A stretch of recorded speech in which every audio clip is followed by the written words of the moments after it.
Hello, everyone, and welcome to tonight's call with Congressman Don Beyer.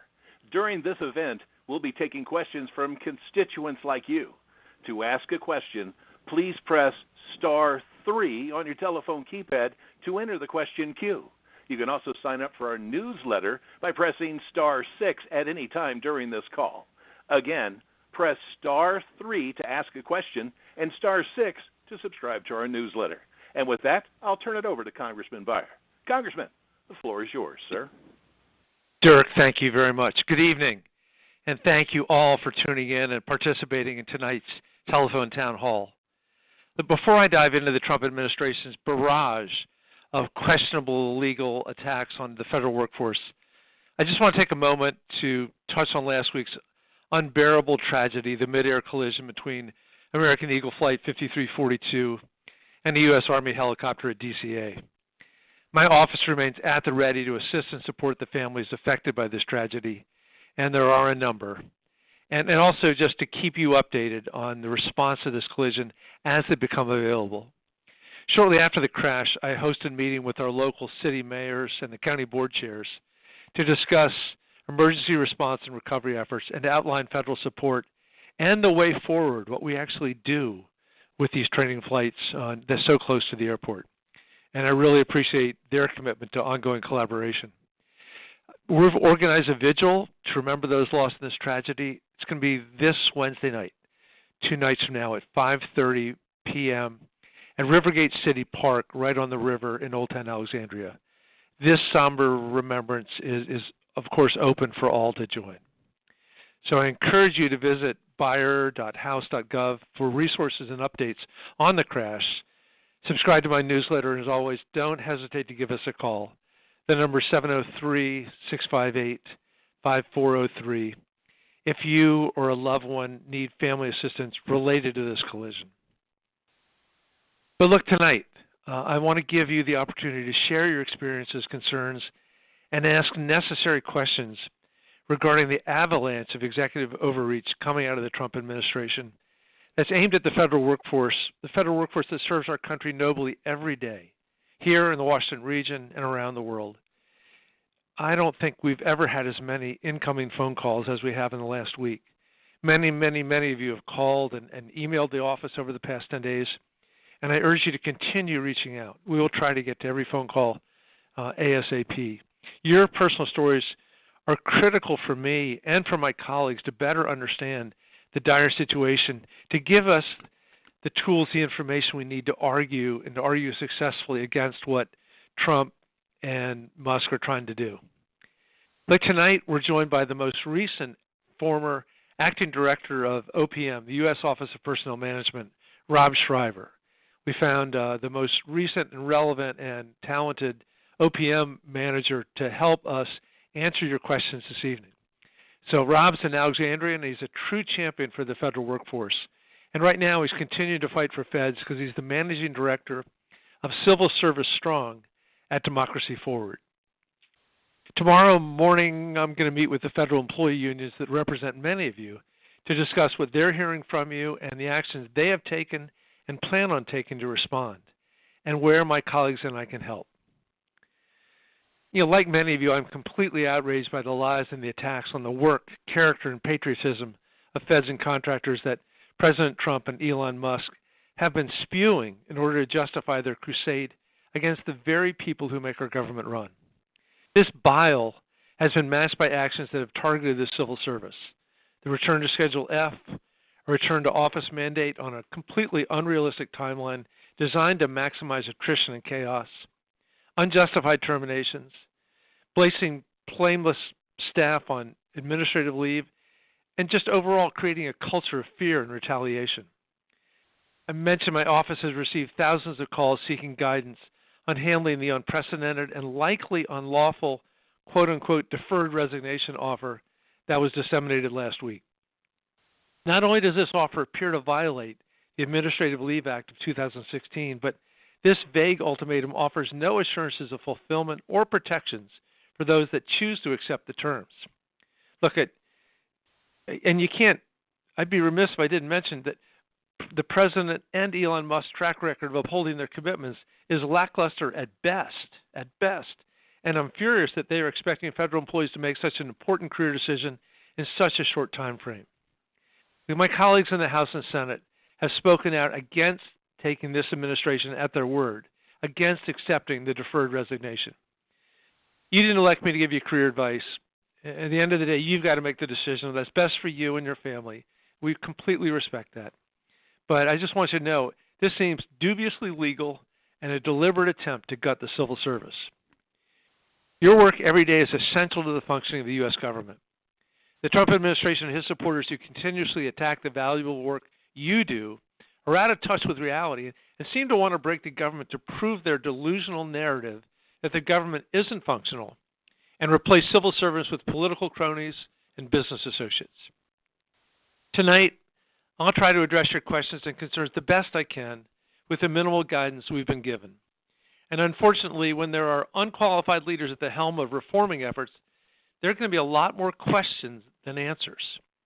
Letting a social media-addled, unelected billionaire who has little understanding of how our government laws work, let him dictate what government efficiency looks like, and let him have unfettered access to government information and funding structures is deeply troubling. Earlier today, I hosted a press conference with many of my House and Senate colleagues outside the USAID headquarters, and unfortunately, we were barred from entering the building. We're going to continue to shine a light on the manufactured crisis unfolding across the government. I'm also paying close attention to the ongoing lawsuits being filed against these executive orders and actions. There are currently more than 20 different lawsuits challenging at least 11 executive orders. Finally, I'm working with my colleagues in the National Capital Region and the House Oversight and Government Reform Committees to best respond to the Trump-Musk anti-government efficiency agenda. These committees are led by Jerry Connolly and Jamie Raskin, others. If you have information that you believe would be useful to these efforts or wish to report waste, fraud, and abuse, please feel free to reach out to the Oversight Committee Democrats through the whistleblower tip line on their website. And remember, the whistleblower protection is pretty strong, and a protected disclosure is laid out very, very clearly. So you can do this anonymously. And given the current environment, for those that wish to remain anonymous while participating in tonight's town hall, we were happy to accommodate.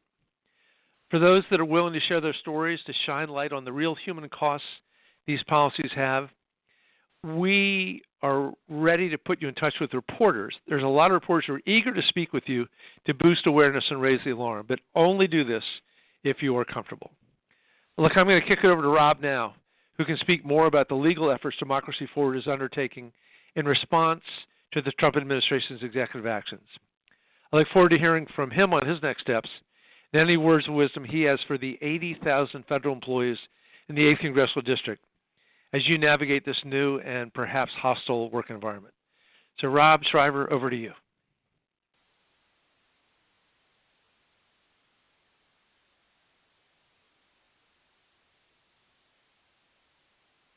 Thank you for being such a champion of working people in the 8th Congressional District. It's my honor to join you here tonight. As the Congressman mentioned, I now am working for Democracy Forward, which is an organization that uses the law to build collective power and advance a bold, vibrant democracy for all people. And I'm the leader of a new part of Democracy Forward called Civil Service Strong. You can look it up at civilservicestrong.org. Civil Service Strong is meant to provide resources to federal employees who are managing through all of the issues that have been coming out of the White House every day, it seems. So once again, you can go on to civilservicestrong.org, check out the resources that we have available there. You have a chance to ask questions so we can supplement them as we go along here, and we're going to be with you all the way. And the Congressman mentioned the litigation that Democracy Forward has been leading. I'm proud to let you all know, hot off the presses, at 5 o'clock today, a judge entered a temporary restraining order in a lawsuit Democracy Forward filed to prevent the Trump administration from freezing the federal grant money that is so critical to so many of our communities around the country. So that's just an example of the type of advocacy that Democracy Forward is bringing to these issues.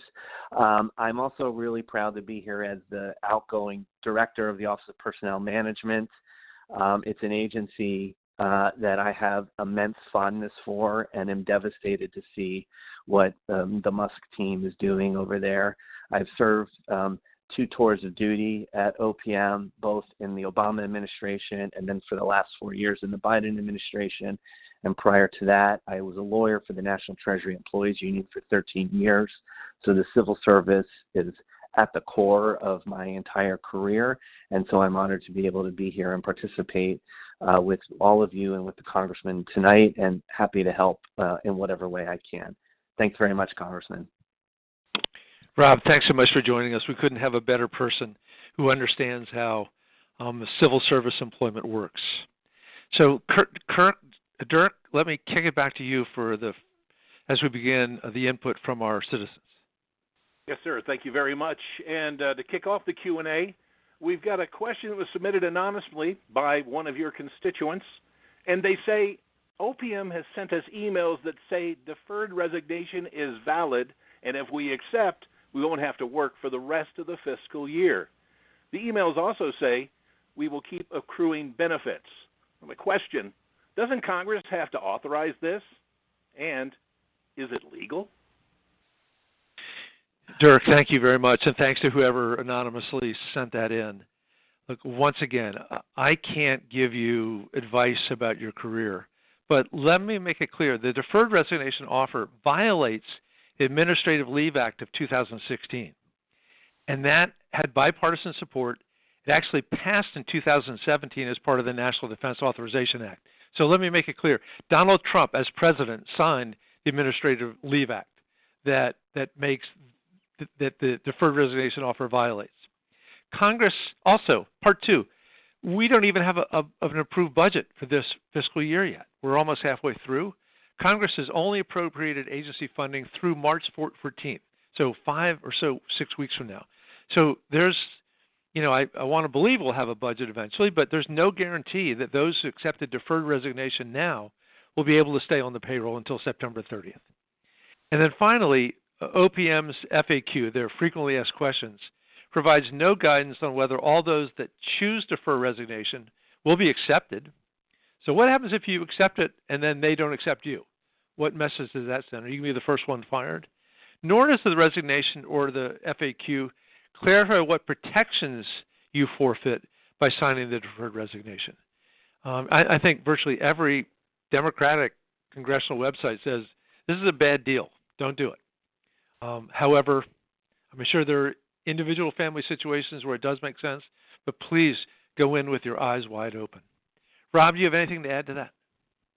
I think that was very well said, Congressman. I would just add that, Congress appropriates money to agencies to carry out specific functions. It does not appropriate money to agencies to pay employees not to do their jobs. And then the other point would be that there are legitimate, valid ways for the administration to carry out the government restructuring that it appears intent on doing. There are rules that govern early retirements. There are rules that govern separation incentive payments. Employees have the protection of the laws and the regulations that implement those programs, and those are deals that you can count on. This deal, which is not envisioned in any law, is not subject to any regulation, is instead mirrored after a similar approach that Elon Musk took at Twitter. And I think folks should be aware that he was the subject of a class action lawsuit for not living up to that deal when he did it at Twitter. Forewarned. Thank you, Rob, very much. Dirk, back to you. Okay, let's get to the phones now. And again, if you've got a question you'd like to ask during this call, please press *3 on your telephone keypad. And right now, we've got an anonymous FEMA employee joining us on the line. Welcome to the call. You are live. Go ahead with your question, please. Yes, hi, thank you. My question is, there have been, Donald Trump seems to be picking on particular agencies, and I just wanted to know what kind of resources or recourses might be available for a federal government employee who is part of a reduction of force. And I just thought I'd ask what your opinions might be about that. I'm happy. I'm sorry. Go ahead, Congressman.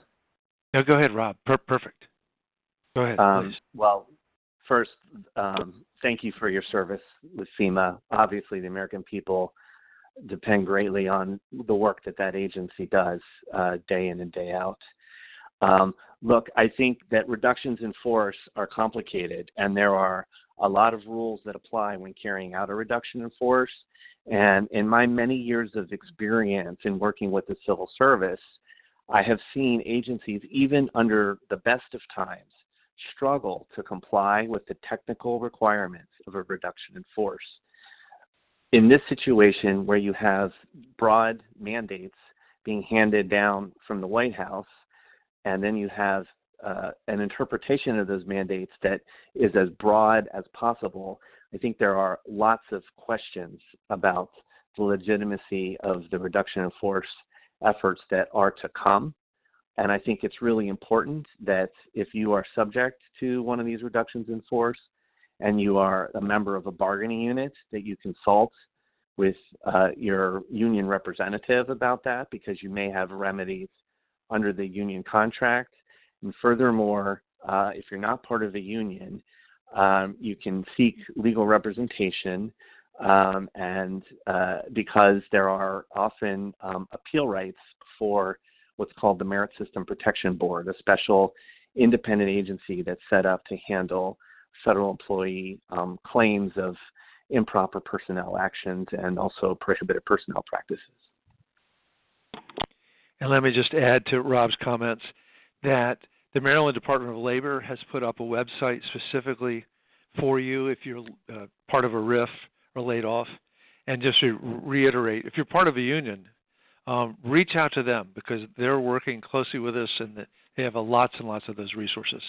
And let's make it abundantly clear, you can't fire a civil service worker unless it's for cause. And you're specifically prohibited to do it for political retaliation. Kurt, back to you. All right, next up we've got an anonymous federal employee in Alexandria asking about Elon Musk and Treasury payment systems. Welcome to the call. You're live. Go ahead now.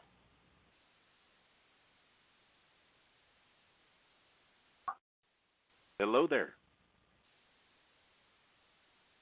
As we go live to these callers, I will make note that you should hear a tone when we bring you live, and once you hear that tone, you are live on the call. So go ahead now.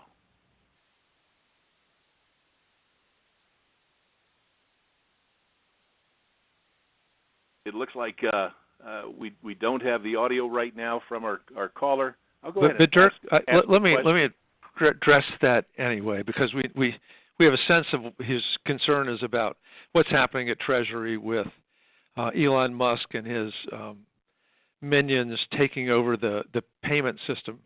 And it's extraordinarily concerning. I was on the phone with our Ways and Means Committee leadership for an hour this afternoon trying to figure out how best to address this.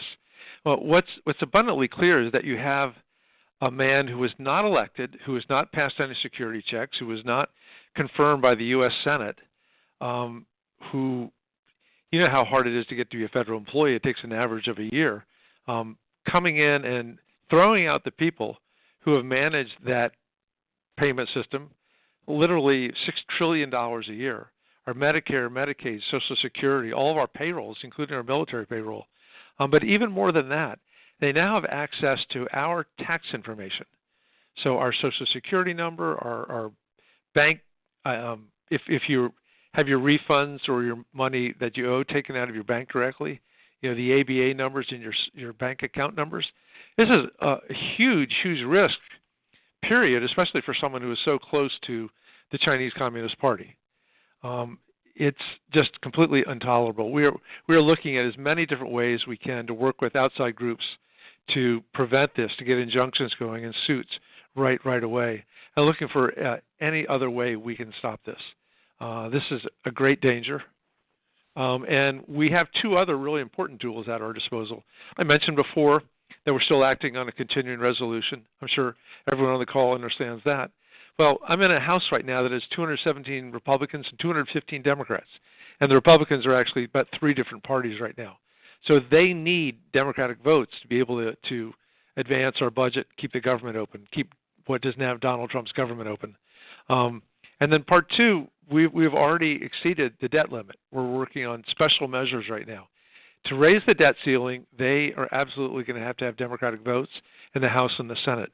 So we have meaningful leverage, and we intend to use that leverage to the best of our ability to get Musk out of the payment system, out of all of our personal business. And Rob, I welcome you to add anything you like. I think you covered it, Congressman. Thank you. Dirk, back to you. Thank you very much, Congressman. And I would like to remind everyone that the Congressman and his staff put out a very informative e-newsletter. And at times like this, it's very important to stay informed. You can get enrolled in that this evening by pressing *6 on your telephone keypad. Again, get signed up to receive frequent updates from the Congressman and his staff by pressing *6. And next, there's a question of the legitimacy of this retirement option.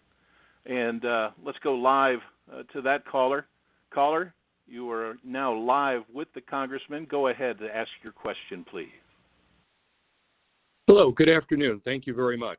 The question is, we have, as mentioned before, a number of emails going out, including a flurry today. I think I counted at least 4, many of which purport to support the legitimacy of this particular action, the deferred resignation, providing a sample agreement between the agency and the employee.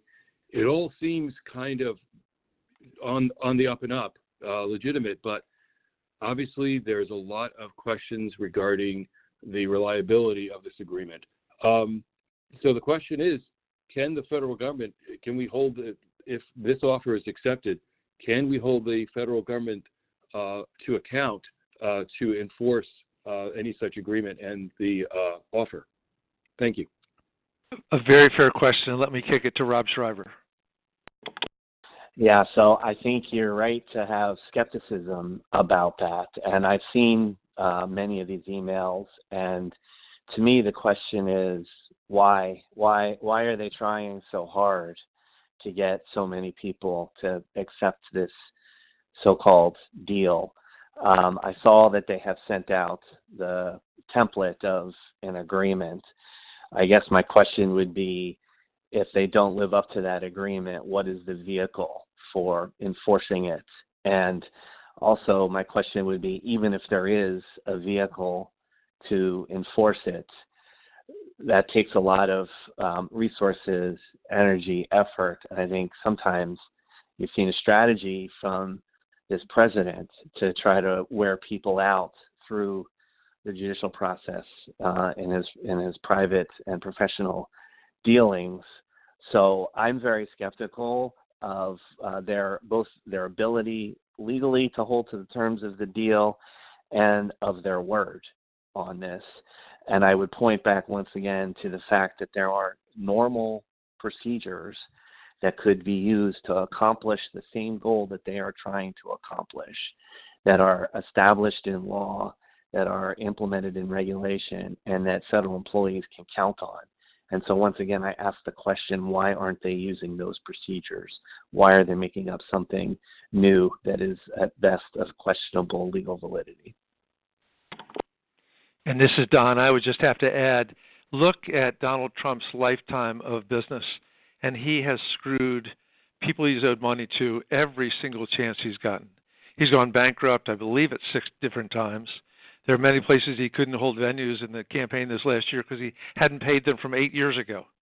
I don't know why you would ever trust this man to follow through on a promise that he'd made financially.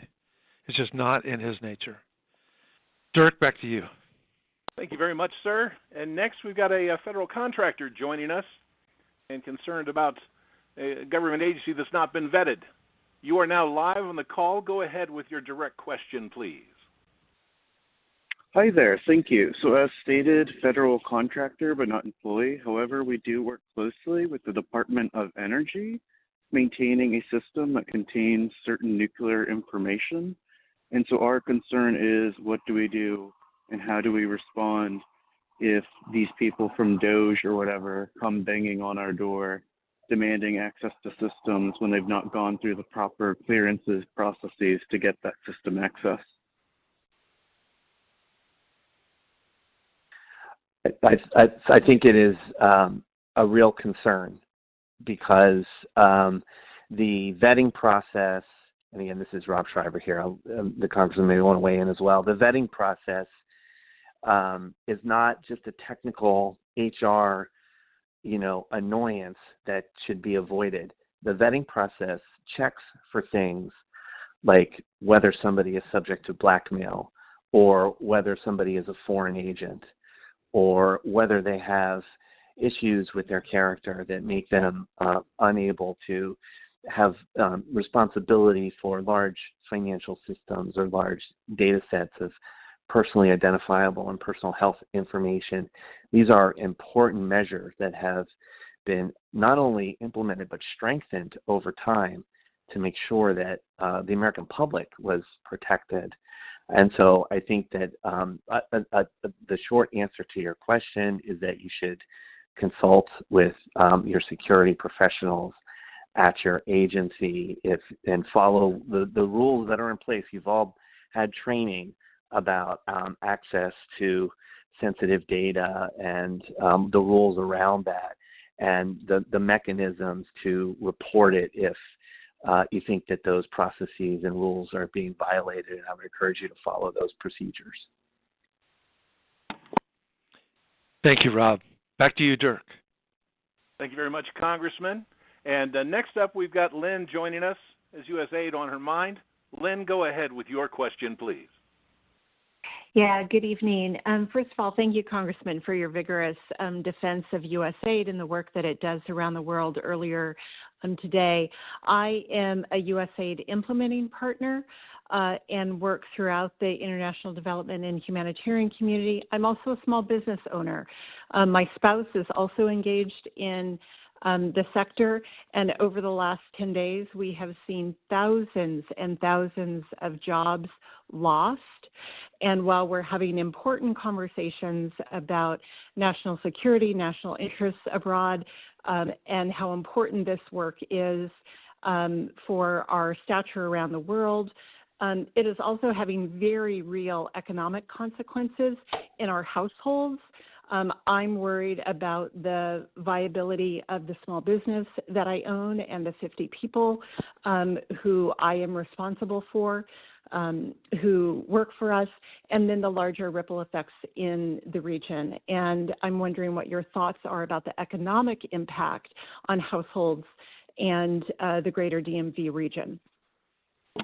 Lynn, thank you, and I'm very sorry for your small business and many, many others. At the press conference today in front of USAID at the Reagan Building, I heard story after story of contractors who had just lost their businesses, lost their livelihoods.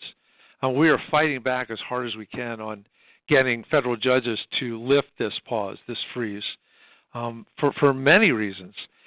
You mentioned that the economic impact, which will be very real, especially around here in Northern Virginia, to greater metropolitan Washington, but also because of the impact everywhere in the world.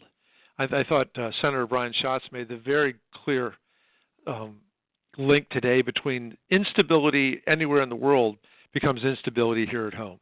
That America is safest when the rest of the world is stable. And that we are literally, people are losing their lives to malaria, to Ebola, to pneumonia, to all kinds of things around the world without our money. And especially the PEPFAR money being cut and the people that are doing that. By the way, the people that are losing their jobs, your contractors overseas, are already in the most difficult places. I mean, they're not, living the good life here in the United States. They're sacrificing a great deal, and to be cut off like this is just unconscionable. So we're going to do everything we can to fight back.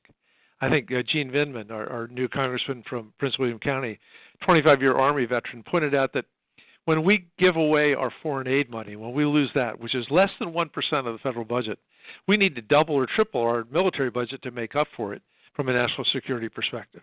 So we're going to do our damnedest, Lynn, to try to get this money back. Because, as we put it very frankly, it's illegal what they're doing. This is money that went through the authorizing process. It went through the appropriations process, Democrats and Republicans, signed off by the Speaker of the House, by the Majority Leader of the Senate, and signed by the President of the United States. Elon Musk can't come in and say, oh, okay, now we're not going to spend it. That is unacceptable, and we'll do everything we can to fight back. And thank you, by the way, very much for your service. It's critical for America's future. Now, Dirk, back to you. Yes, sir. Next up, we've got an anonymous caller from Alexandria with the return to office on their mind. Caller, you are now live. Go ahead with your question, please. Yes. So with the return to office, there's infrastructure that's needed at the offices that may no longer be there. Specifically, the Navy Yard, as a result of the land swap deal between the Navy and the District of Columbia, is in process of losing 1,500 parking spaces. So there's no longer, or there will no longer be, enough space for employees on the Navy Yard. And I'm sure there's many other examples there. So two parts to that. Can the land swap be undone? Or how soon can we get telework back so that we don't have to worry about the land swap? Good. Mr. Shriver, off to you. Yeah, if you don't mind, I'd like to level set on the whole telework, remote work question for a second, and it's not just because I don't know the answer to your land swap question, so somebody else might have to get back to you on that. But let's remember, folks, that telework was supported on a bipartisan basis for decades. It was actually Republican Frank Wolf from Virginia who sponsored the Telework Enhancement Act, 15 years ago. And let's also note that 54% of the federal government doesn't telework at all because of the nature of their job. They have to show up at the place of work every day. And then for the other 46% who do telework, they're in the office on average 3 out of every 5 days. So some of the data that you've seen out there that demonizes federal employees as, sitting at home and not working, first, it's just false. And second, it doesn't recognize how productive federal workers are on telework, including the fact that the federal workers kept the federal government going during the pandemic because they were able to accomplish so much on telework. I think that the policies of this administration, the one-size-fits-all approach, being jammed in here with such little notice, are going to be incredibly detrimental to the American people because they hurt federal workers. I'll give you one example. Cybersecurity is a profession that is in great demand across the entire economy. There aren't enough cyber workers to meet the needs in this American economy. The cybersecurity folks largely work from home, whether they work from government or work in the private sector or whatever.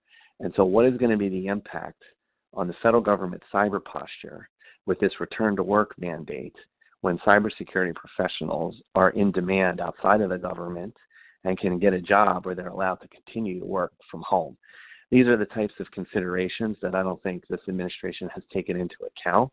It's going to be the American people that hurt as a result.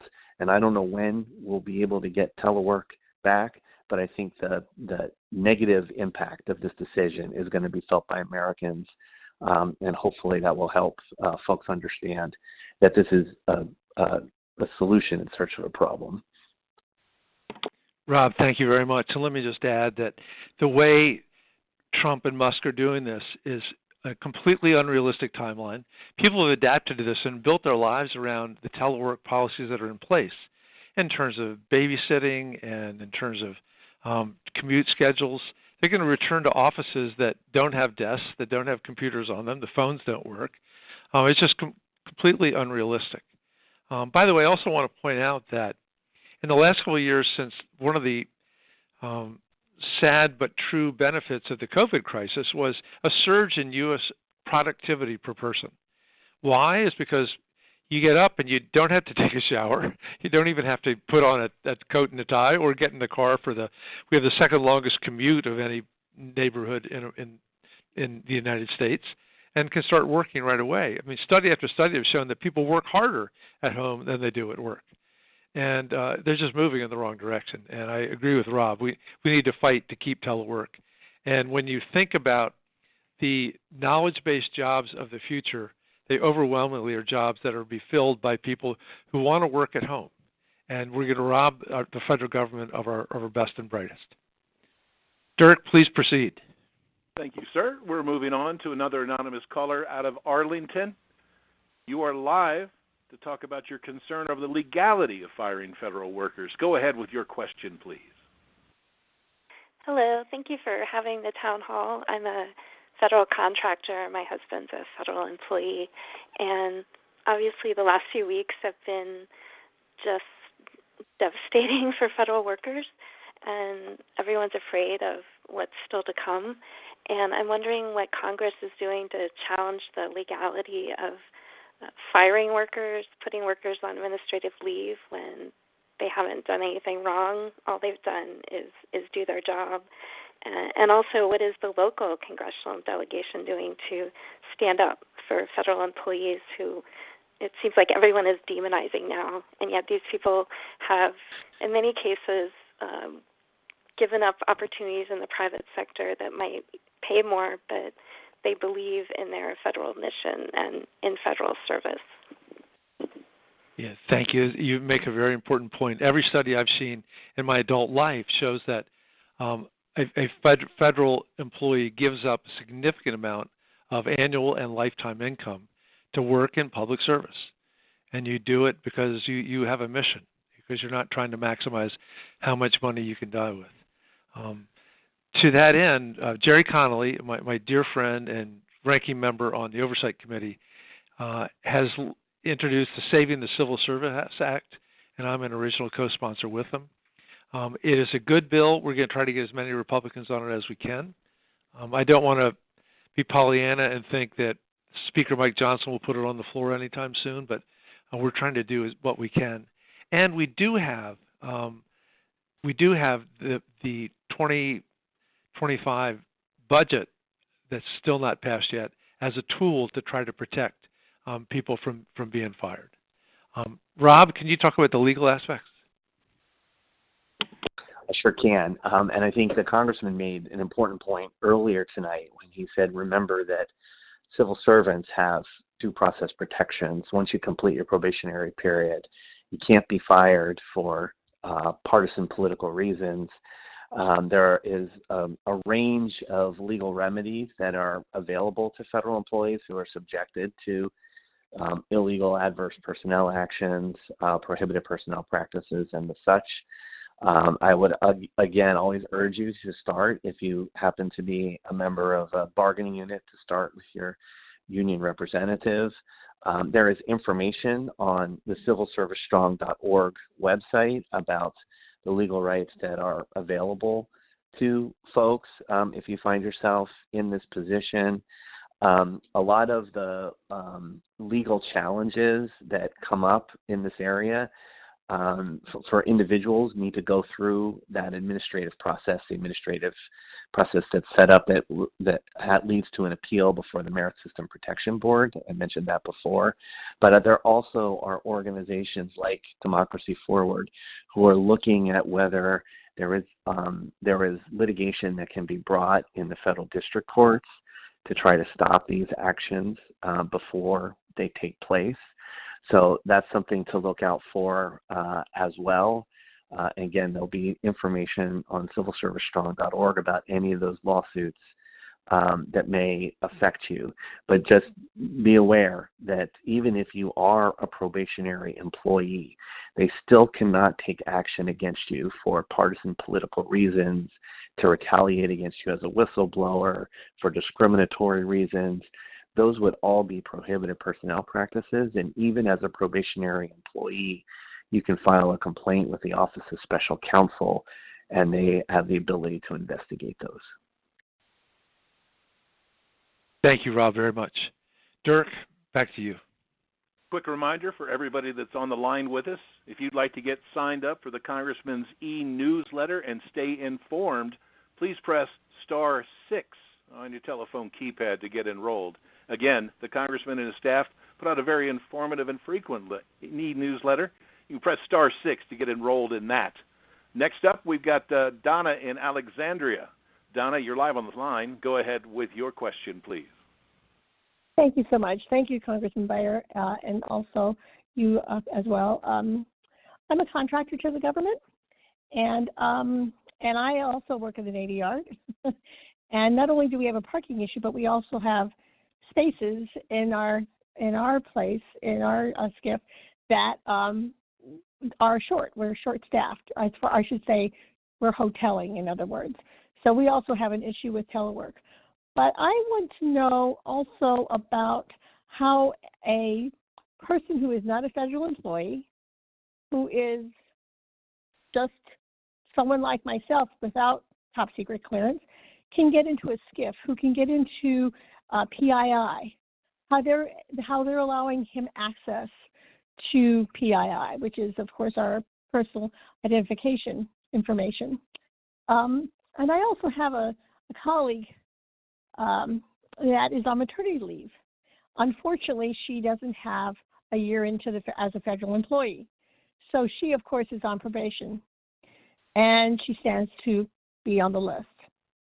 So my question to you both is, if you can explain how that Musk is getting away with all this and not being, I don't want to use the word arrested, but basically shown the door.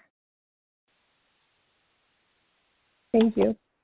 Thank you, Donna. Those are very hard questions. On the first part, the new Secretary of the Treasury, Besson, has given permission to Trump and his, the young men that he has working for him to come into the Treasury Department to fire the people that were leading that payment system and give them access. And as near as we can tell, because they have never passed any security checks and never been confirmed, certainly never been elected, this should be completely illegal. I know when I've served on Ways and Means for 6 years now, I think, whenever we have the very, very occasional opportunity to look at a tax return, it's usually done with lots of lawyering ahead of time. Usually only the chairman of the committee or the ranking member can look at it and can never speak of it. So the notion that a couple of young people and Donald Trump and Elon Musk can look at it is just unconscionable. By the way, if you saw Trump's press avail this afternoon, he seemed clueless at what Musk was doing. He was just making stuff up. It seems to be this is one of the things where he's just let Musk run amok without any adult supervision whatsoever. In the meantime, what do we do about it? In the Congress, on our Ways and Means Committee, which has jurisdiction over PII, your tax returns, we're trying to fight any legal solutions we can to get Musk and his people out of there. And let me kick it to Rob for the questions about the pregnancy. Yes, thank you, Congressman. I would just add on the point about your friend who's off on maternity leave that, as I mentioned, even for probationary employees, you have rights against being mistreated based on partisan political influence or whistleblower retaliation or on the basis of discrimination. And so in the event that somebody who's a probationary employee would be terminated based on the fact that they were on maternity leave, for example, that would be a basis to bring a discrimination complaint. And again, I think in addition to the Office of Special Counsel, in that situation, you would look at your rights under the Equal Employment Opportunity laws, and there should be a process for an employee who experiences that kind of discrimination to file an EEO complaint. Thanks, Rob. Dirk, you're in charge. All right, sir. Thank you very much. And we've got an anonymous caller in Alexandria who's got the Schedule F on their mind. Caller, you are live. Go ahead with your question, please. Yes, thank you, and thank you for this town hall. My question deals with the new executive order dealing with formerly Schedule F, now referred to as Schedule Policy Career, and the roughly 13-page guidance that has been issued relative to that. When you read that guidance, it becomes very clear that a vast swath of general service employees can and likely will be recategorized into this new category of Schedule Policy Career, which then in turn makes them employ at will employees with essentially no civil service protections, as I understand it. And I'm wondering what can be done to stop that from happening, because I think that's the next shoe to drop once this, deferred resignation falls flat. This will be the next thing to happen, and then they can just remove a vast swath of employees that way. And I'm hoping that it can be stopped. Yeah, I very much hope that it can be stopped too. I thought this was one of the most important of the messages we tried to deliver during the campaign last year, is that Donald Trump had instituted Schedule F just before he left office, December of 2020, and we knew that it would come back with a vengeance, and it has. While he was out in the first 2 years of the Biden administration, we passed a law in the House prohibiting Schedule F, making it impossible. Sadly, it did not pass the Senate, where you have to have 60 votes. So we've tried a legal defense, a congressional defense, inadequately so far. Right now, all we can do is work closely with the unions, with people like Rob Shriver and Democracy Forward, and just fight back. It is terrible public policy. We go back to the late 19th century when the Pendleton Act was passed. That was to take away all the cronyism and the political favoritism in the federal government, back to the days of Andrew Jackson. And you just imagine right now, his Schedule F before was 50,000 people. He's talked to numbers as high as 100,000. Who are they going to be? They're going to be your top GS 14, 15, 16, your SES people, your managers, your people that have 20 and 30 years of experience, your vast wealth of knowledge on how to run a very good government. And you're going to lose the people that make this the best country in the world. We worry about it because of the economic impact. Most of those people are in the greater metropolitan Washington area, Montgomery County, Prince George's County, all of Northern Virginia. So that will be terrible for us in the short run, but even worse for the government, worse for the world. I can't promise you exactly how we're going to vanquish this, but I promise you we are going to try in every way possible. And I offer Rob any opportunity to boost that. Well, thank you, Congressman. This is near and dear to my heart because while I was the acting director of OPM, we issued a regulation that went through the formal notice and comment process. So when you make major policy changes like this, you're supposed to go through a public process where you provide notice and you give the public a chance to weigh in, and then you address those comments. And we did that, and we issued a regulation that strengthened civil service protections to guard against an implementation of a new Schedule F. The guidance that came out from the White House purports to render inoperable portions of that OPM regulation. So the good news is that I can tell you, as a result of the way that they've gone about this, we filed 2 lawsuits last week to try to block implementation of the new Schedule PC. So we are fighting it in the courts. And then I think another thing that's important that we can all do a better job of is explaining to the American people, just like the congressman does, about why this is such a bad idea, because people hear, oh, you're just being made an at-will employee. Well, I'm in the private sector. I'm at will. Why is that a problem? Well, it's a problem because those civil service protections exist so that career civil servants can offer their honest, candid feedback. They can push back against decisions that they think are illegal, and they can feel like they can operate in their job based on their oath to the Constitution and the mission of the agency, and not based on some partisan loyalty. So when Americans go to the grocery store and purchase hamburger meat, they want to make sure that that meat was inspected by somebody who was hired because they know what they're doing and not based on who they voted for. Or when you apply for a small business loan, you want that loan to be considered based on its merit and not based on any political donations you may have made. And when you have wildland fires raging around your home, you want to make sure those federal resources are allocated based on the weather and the science and the evidence, and not on the political leanings of the neighborhood that you live in. So those are the consequences of these very technical HR-sounding things like Schedule F or Schedule PC. And the more that we can tell our friends and neighbors about what the real-world impact will be on Americans, I think the stronger our case is. Thank you, Rob. That's excellent. Let me just add two things. When you make the top 50,000 or 100,000 federal employees serve at the will of the president, that they're political employees, you're going to get wild swings every 4 years. There's a new president. It's tough enough in a very partisan two-party system to have the swings to the left and then back to the right. But can you imagine if the entire federal government does that? And then also think about it. When you're a political appointee, you know you're going to be there for 4 years. You possibly could spend a lot of that time thinking about what's your next job going to be and using your federal service to line your own nest for when the next president comes in and you lose your job, as opposed to people who are literally committed to public service for most of their lives. News just in before we go back to Dirk.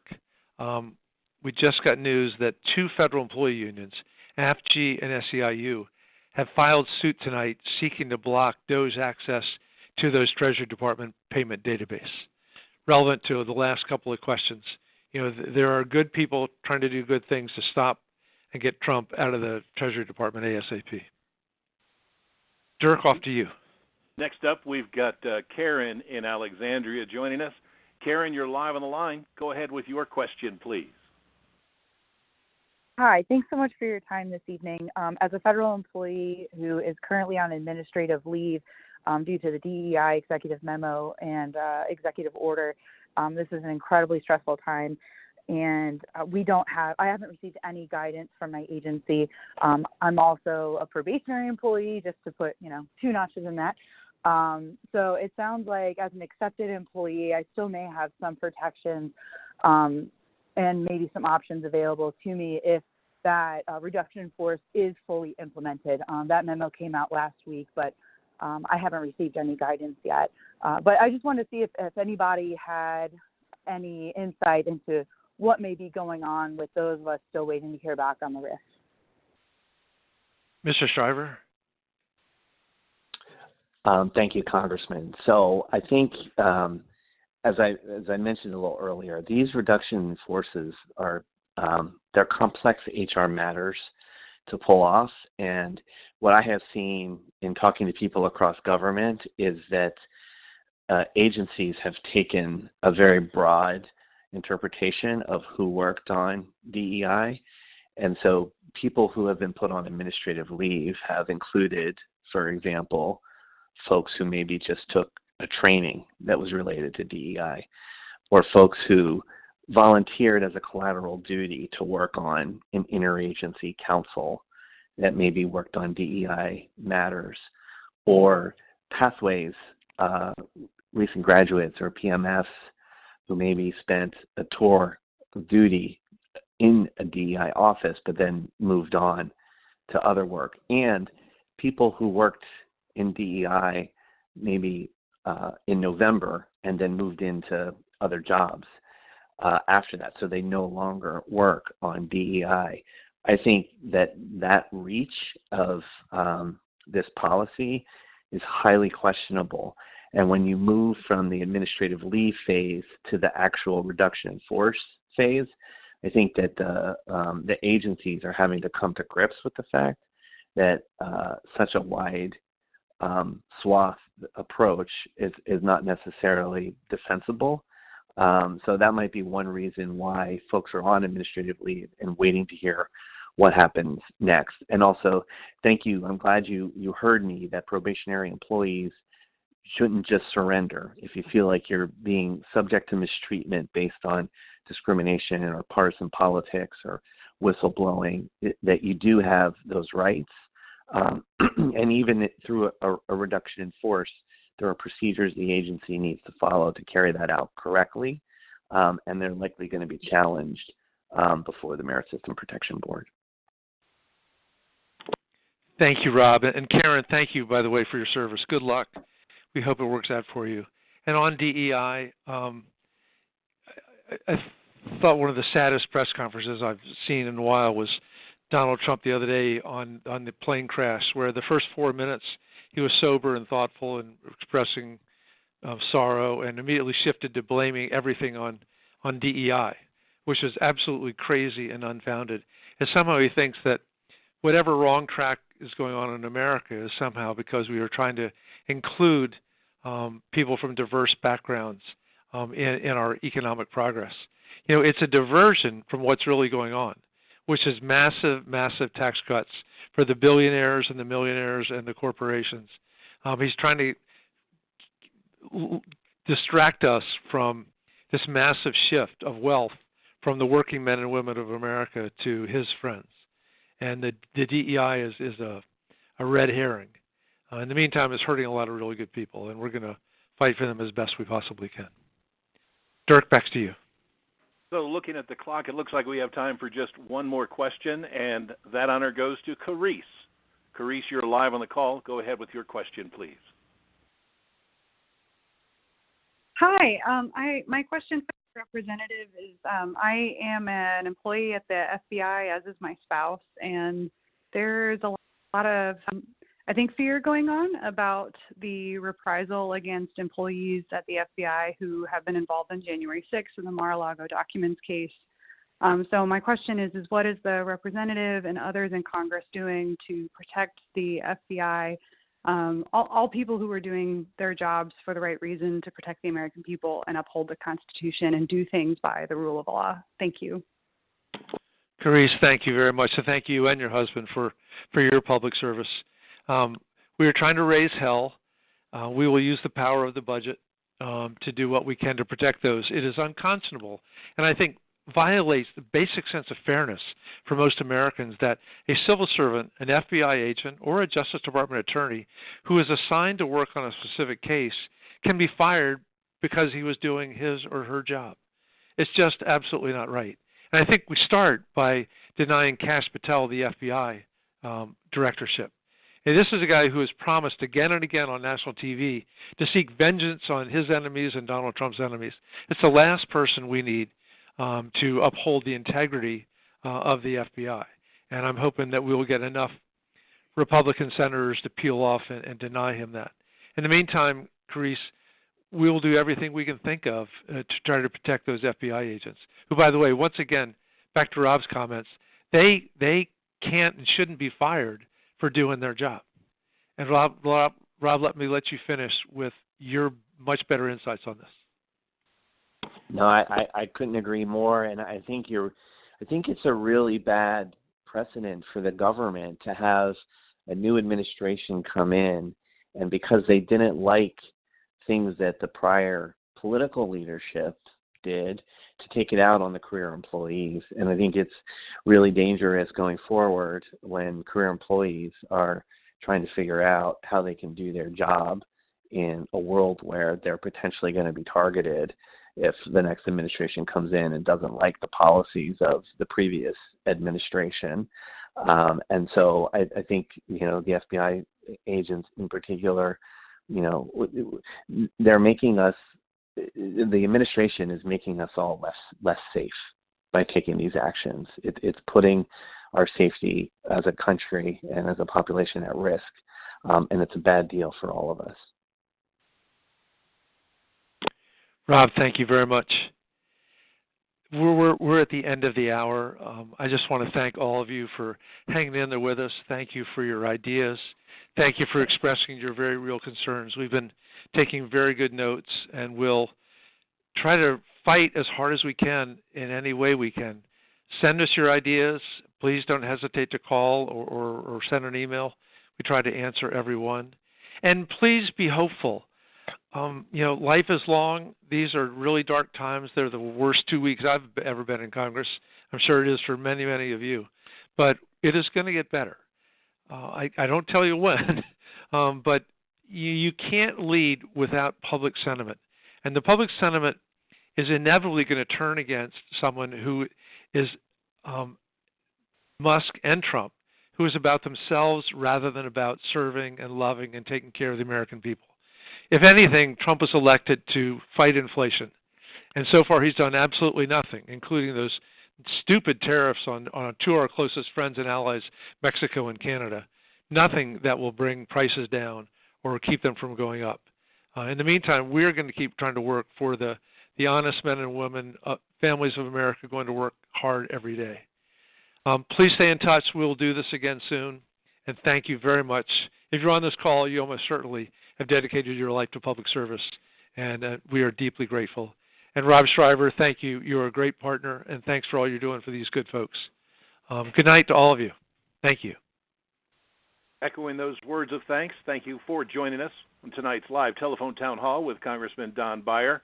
Now, to get signed up for that e-newsletter as we round out this call, just wait for the tone. And after you hear that tone, please speak slowly and give us your name and email address, and we will get you signed up to receive the Congressman's e-newsletter. So thanks again for participating in this evening's call. We hope you stay healthy and safe and have a wonderful evening. Good night, everyone.